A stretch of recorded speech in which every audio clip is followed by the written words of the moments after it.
How's the squad looking in terms of injuries at the moment? All coming along well. We've had Daniel Sturridge has returned to training. No timeline on when he'll be fit to participate in the game, but he's obviously back in training, which is good. Jordan Henderson, Adam Lallana we'll see over the course of the next 24 hours. But have been responding really well in their treatment. And apart from that, nothing really changes in the squad.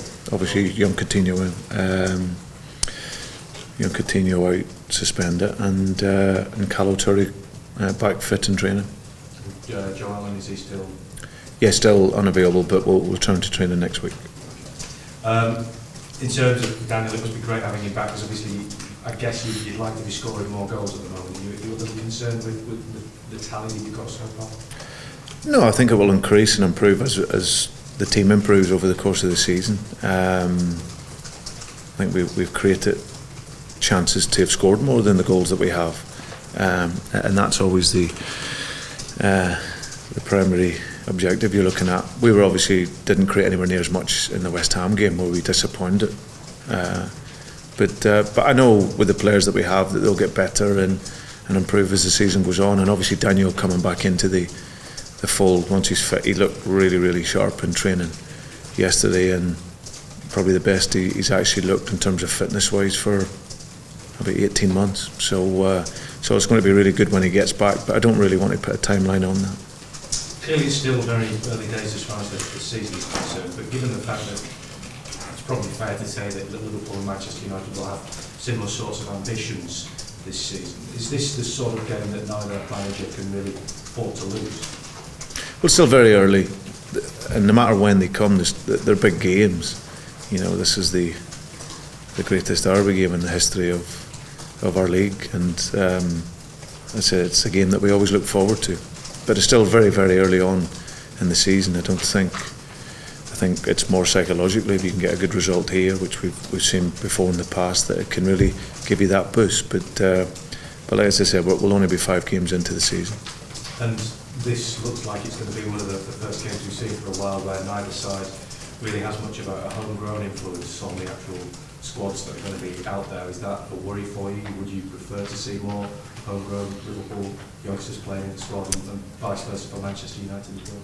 It's not a worry for me, because we've got homegrown players. You know, we've got John Flanagan, obviously, unfortunately, who's injured, but obviously would be very much a part of our squad and likely in the team. We've got young Jordan Rossiter. It's obviously a local boy who's starting to come into the fold now, and obviously we've got a number of other young players. So certainly from our perspective, our look will always be to our youth, and it's the type of club that we are and always have been, and that won't change. And I think you'll see from my time here that I'll always give youth a chance, whether they're homegrown or whether they're brought into the club. So youth is very much a part of our ethos here at the club. Chris, have we entered a period now where you're going to start using the depth of your squad with the Europa League starting next week and cup games, it's 3 games a week from this point on? Yeah, I'd said to the players that before the first game of the season that through until the international break, if the team was winning, unfortunately there probably might not be so many changes in the squad, and the players respected that and understood that. But I'd said that after the international break, then of course the games come thick and fast, and that's when we'll be able to utilise the squad. So this is a period now of games that between now and Christmas, which is a great period because we're in competitions that we want to do well in, and when the players are there and asked to play, then they'll be ready.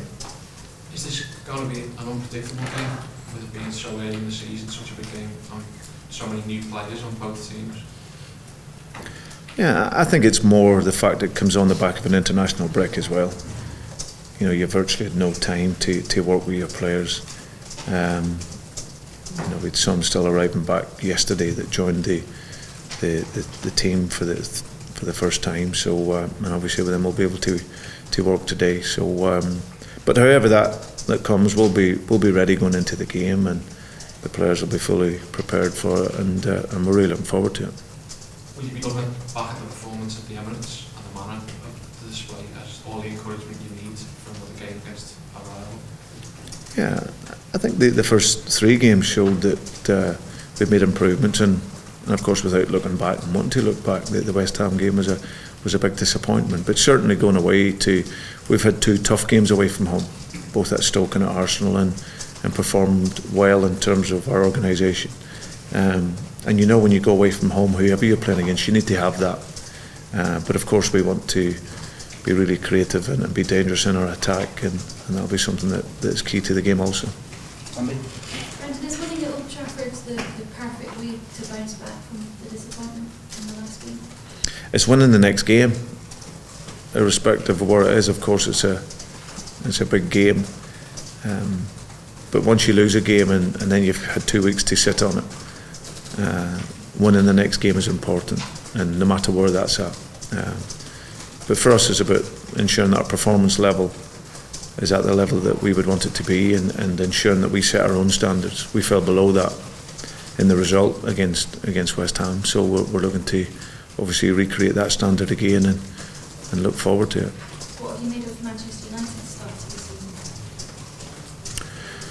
Listen, it's a huge club, so it's always going to be under scrutiny, and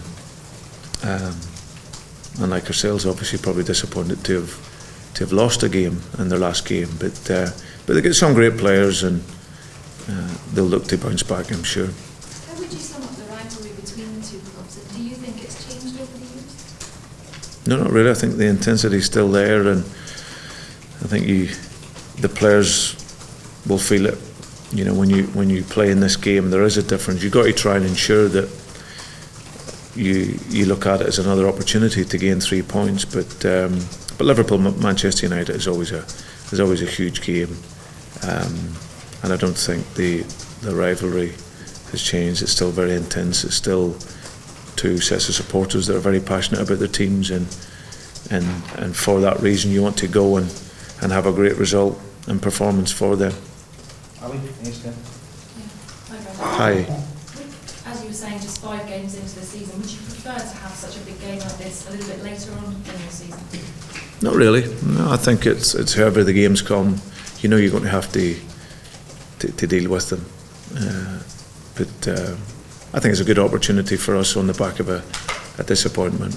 The players I know are very focused, along with us as a staff, to go and put that behind us, and we know they're all tough games, and in particular a game away from home to one of your rivals, but we'll be ready for it, and as I said, it's irrespective of whether it was later on in the season or at the beginning. Often it's the way when you have a disappointing result like the one against West Ham that the players just want to get straight back into it. Has this international break somewhat broken the rhythm, do you think? Well, when you lose a game, you want to play a game the next day, but obviously the players departed and we'd only a few players left here to work.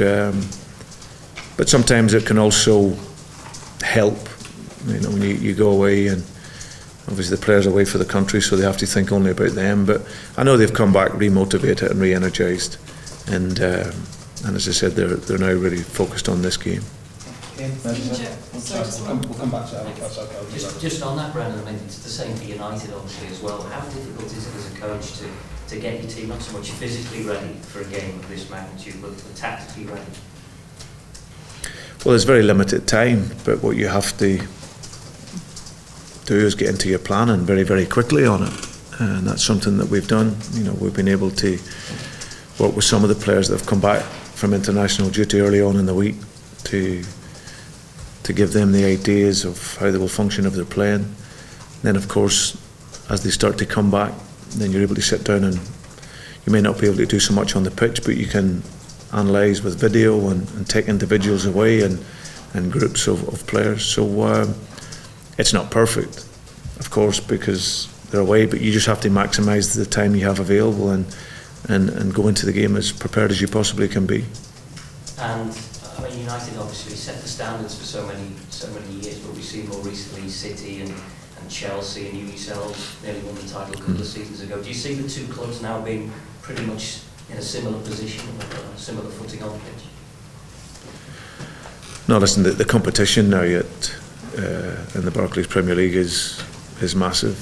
there's not an easy game at this level. I think both clubs are huge clubs and remain so. And obviously my only focus is on Liverpool and trying to put our fight, a bit more competitive this year than what we had last year to arrive back into those top positions, and that's the concentration. Both iconic clubs, both great clubs, and still remain so. Steve? Dejan Lovren's performance against United, West Ham, came under the microscope quite a bit. Are you still as confident and behind the player as ever?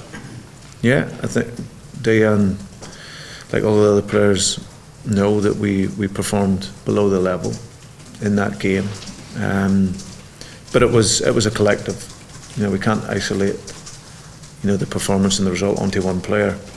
Dejan knows he made a mistake in the game, and you have to live with that as a player. The important factor is to go in and not want to make so many mistakes and make less mistakes in games. So, but for us, it will always be the collective. We never stick the blame onto one player. We fell below the standard in that game as a team. We started the game the first couple of minutes well, and good rhythm and good tempo, but in our first defensive moment we conceded, and we haven't looked at doing that at all in the opening 3 games. So as a collective, we've got to go back to that mentality and focus as a team rather than as an individual. Is he, I know you don't want to focus on the individuals, is he quite a strong mental individual though? Because he seems to have a lot of focus on him. Yeah, there always is. There always is when you play at this level in a club like this here. But I think in these first 3 games he showed that he has that quality and that consistency to defend well. And now it's about, the key is letting go of the mistake. And now you've got to show your character as a player, and I'm sure he'll do that. Carl? You said earlier, Daniel on the training field, it's been probably 18 months. I know we risk getting ourselves here, but from all the data and reports you've received, do you think we're now over his worst of his injury problem? I can never say that. I don't want to sit here and something happens in a couple of months' time, and then, I can only look at what I see, and from my experiences in the past, I don't want to put any timeline on him coming back. I'm grateful of the work that he's done in America, where he's worked very hard with the people over there. I'm grateful for our own medical team. They've done a brilliant job in collaborating with them, and they're doing everything they possibly could to give Daniel the opportunity to get back to a level of fitness. He's worked hard. Like I said, he's joined in with the group, and now we'll see, and we'll just take it from there, day by day.